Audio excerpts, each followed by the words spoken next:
आप हमारे स्क्रीन पर इस वक्त दो तस्वीरें देख रहे हैं। एक तस्वीर उस नौजवान की है जो 20 साल का था, यानी 1994 की। ये तस्वीर आज की है 31 मई 2016 की। इसकी उम्र है 43 साल। इन तस्वीरों के बीच इस शख्स की जिंदगी के 8150 दिन जेल में गुजरे हैं। 23 साल जेल में गुजारने के बाद एक दिन जब सुप्रीम कोर्ट ने कहा कि जिन बयानों के आधार पर निसार को आजीवन कारावास की सजा काटनी पड़ी है वो सबूतों के तौर पर पर्याप्त नहीं है। जेल से बाहर आने की खुशी में कोई भी पागल हो जाए, मगर निसार को क्यों लगा कि अब वो सिर्फ एक जिंदा लाश की तरह बचा हुआ है। 23 साल तक बगैर किसी गुनाह के जेल में रहने के बाद जब घर आया तो अब्बा इस दुनिया से जा चुके थे। अपनी अम्मी से लिपटा तो रो पड़ा। शायद बहुत ही रोया होगा। इससे पहले कि हम आगे बढ़े, हम अभी ही बता दें कि इस कहानी तक मुझे और आप जैसों को तक पहुंचाने का श्रेय जो है वो इंडियन एक्सप्रेस के पत्रकार मुजम्मिल जलील साहब को जाता है। तो क्या हम और आप यूं ही सुनते रहते हैं कि 100 गुनाहगार बच जाएं मगर एक बेगुनाह नहीं फंसना चाहिए, वरना यह नाइंसाफी होगी।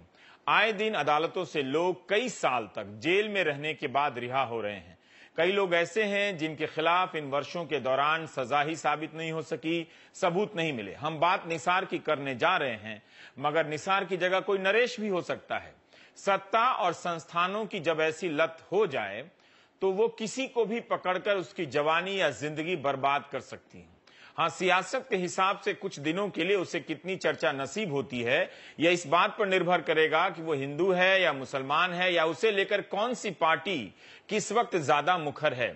निसार जब गिरफ्तार हुआ तब वो फार्मेसी का छात्र था। 15 दिन बाद इम्तहान था, मगर 15 जनवरी 1994 को हैदराबाद से पुलिस आई और बिना कर्नाटक पुलिस को इत्तला किए निसार को उठा ले गई।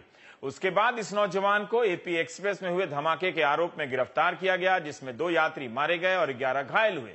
यह धमाका बाबरी मस्जिद ध्वंस की बरसी पर हुआ था। निसार के बाद उसके भाई जहीर को भी गिरफ्तार किया गया। पेशे से सिविल इंजीनियर जहीर मुंबई में काम कर रहे थे। पुलिस ने इन्हें 5 ट्रेन धमाकों में आरोपी बना दिया। 1993 से में 5-6 दिसंबर की रात कोटा, हैदराबाद, सूरत, कानपुर और मुंबई में धमाके हुए थे। बाद में पुलिस ने इन्हें 1 साल पहले हुए एक धमाके में भी आरोपी बना दिया। दोनों के बयान कराए गए। पुलिस यही सबूत पेश करती रही कि इन दोनों ने हिरासत में बात कबूल ली है। इनके खिलाफ बाद में टाडा के प्रावधान लगा दिए गए ताकि इन बयानों को कानूनी मान्यता मिल जाए। पुलिस का दावा था कि निसार ने 6 दिसंबर 1993 के दिन एपी एक्सप्रेस के एक डिब्बे में बम रखने का अपराध कबूल कर लिया है और उसके पास 2 और बम थे जिसे कहीं और रखने थे, मगर बीमारी के कारण नहीं रख पाया। मुझे नहीं मालूम कि इस वक्त किन किन अखबारों और चैनलों ने निसार और जहीर की गिरफ्तारी को सूत्रों के हवाले से कवर किया था और क्या क्या छापा था। कायदे से उन सभी को अपने अपने पुराने क्लिपिंग और नई खबर दोनों को एक साथ छापना चाहिए, पर खैर इस मामले को हैदराबाद पुलिस, कर्नाटक पुलिस के अलावा सीबीआई के पास भी भेजा गया। 21 मई 1996 को हैदराबाद के मेट्रोपॉलिटन सेशन जज ने टाडा के प्रावधान हटा दिए। आंध्र प्रदेश सरकार ने इस आदेश को सुप्रीम कोर्ट में चुनौती दी। सुप्रीम कोर्ट ने कहा कि ढीले ढाले तरीके से टाडा लगाया गया है, और कोर्ट ने हैदराबाद के पुलिस कमिश्नर को एक नोटिस भी जारी कर पूछा कि क्यों ना उनके खिलाफ प्रतिकूल टिप्पणी की जाए। 17 जुलाई 2001 को आंध्र प्रदेश ने अपनी अपील वापस ले ली। हैदराबाद के ट्रायल कोर्ट ने सभी को, आरोपियों को 2007 में बरी कर दिया। ये मुक्त हो सकते थे, मगर पुलिस जो है इनके खिलाफ एक भी ठोस सबूत नहीं ला पाई। टाडा लगाया, उसे भी कोर्ट ने खारिज कर दिया। 1994 से 2007 आ गया और 13 साल तक ये जेल रहे। एक अदालत से बरी हुए तो उसी कन्फेशन यानी इकबालिया बयान के आधार पर अजमेर की टाडा अदालत ने आजीवन कारावास की सजा सुना दी। सुप्रीम कोर्ट में इस फैसले को चुनौती दी गई और 2 जजों ने पाया कि जिस इकबालिया बयान के आधार पर इन्हें सजा हुई है उसमें दम नहीं है। अदालत ने कहा कि इकबालिया बयान में निसार की भूमिका का जिक्र नहीं है, ना ही बयान के अलावा उसके खिलाफ रिकॉर्ड पर कोई सबूत है। इसलिए निसार को जो सजा दी गई है वो टिक नहीं सकती। सुप्रीम कोर्ट से भी फैसला आने में 12 साल लग गए। कुल 23 साल जेल में रहने के बाद निसार बाहर आया है। आप ही बताइए उससे हम क्या पूछें और कैसे पूछें। कितना आसान है किसी बेकसूर को जिंदगी भर के लिए जेल में ठेल देना। अगर हमारी संस्थाओं की यही विश्वसनीयता है तो कैसे मान लिया जाए कि यह काम किसी और के साथ नहीं हुआ था। कई मामले हो चुके हैं जिनमें मुस्लिम लड़कों को आतंकवादी बताकर पकड़ा गया। ऐसा माहौल बना दिया गया है कि डर से इनके पास कोई जाता नहीं है। उनका सामाजिक अपमान भी हुआ। बाद में कई लड़के बेगुनाह वापस आए। पुलिस क्या किसी को भी पकड़ सकती है, वो भी 23 साल के लिए? अगर आप पुलिस या हमारी जांच एजेंसियों की इस तस्वीर को नहीं देख पा रहे हैं तो आपकी समस्या है। आपको अब भी यकीन नहीं हो रहा तो समझ सकता हूं, मगर एक बार और कहना चाहता हूं, यकीन रखिए, सत्ता और पुलिस चाहे तो किसी को भी 23 साल तक बिठा सकती है, किसी निसार को भी और नरेश को भी। इसलिए बात सिर्फ निसार की नहीं है। इन्हीं मामलों में सुप्रीम कोर्ट ने 10 लोगों को की जो सजा दी गई थी उसे सही भी माना है। तो हमारे साथ कर्नाटक के गुलबर्गा से, जो बेंगलुरु से 600 किलोमीटर से ज्यादा दूर है, वहां से हमारे साथ निसारुद्दीन जो हैं वो स्काइप के जरिए जुड़ रहे हैं। निसार साहब, हमें नहीं मालूम कि हम पहला सवाल आपसे क्या पूछें, लेकिन हम जानना चाहते हैं कि उन 23 सालों में जो न्यायालय की प्रक्रिया है, जो पुलिस की जांच है, उनका कौन सा चेहरा आपने देखा? जी, मैं कहना चाहता हूं कि इंसाफ से काम मेरे साथ शुरू से ही नहीं लिया गया। सन 1994, 15 जनवरी 1994 से 94 से जब से मुझे पहले दिन उठा लिया, किडनैप कर लिया गया था, वक्त से लेकर के 16 मई 2015 तक मुझे कभी भी कहीं भी इंसाफ न मिला, न मिलने की कोई उम्मीद रही। वजह ये हुआ जब जजेस जब लोअर कोर्ट ये कहता था कि इसके लिए कुछ नहीं, फिर उसको अपील गवर्नमेंट, आंध्र प्रदेश की गवर्नमेंट ने तो अपील ले गई सुप्रीम कोर्ट। तो सुप्रीम जज ने भी उस वक्त किया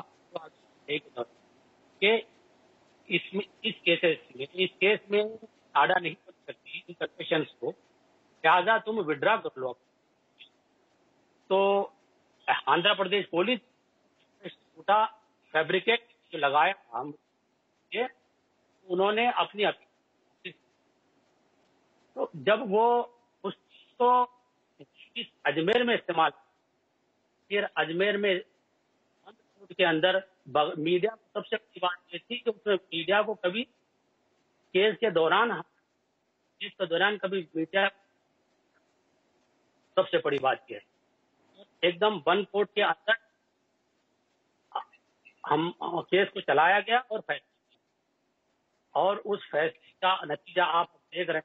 जो मुझे इंसाफ मिला है वो 23 साल बाद, 30 साल तक मुझे जेल की कोठरियों में बंद रहते जब मैं पूरा टूटा, जब मेरी जिंदगी के अहम तरीन वक्त को मैं बर्बाद कर चुका, तो जिसमें 8,150 दिन है,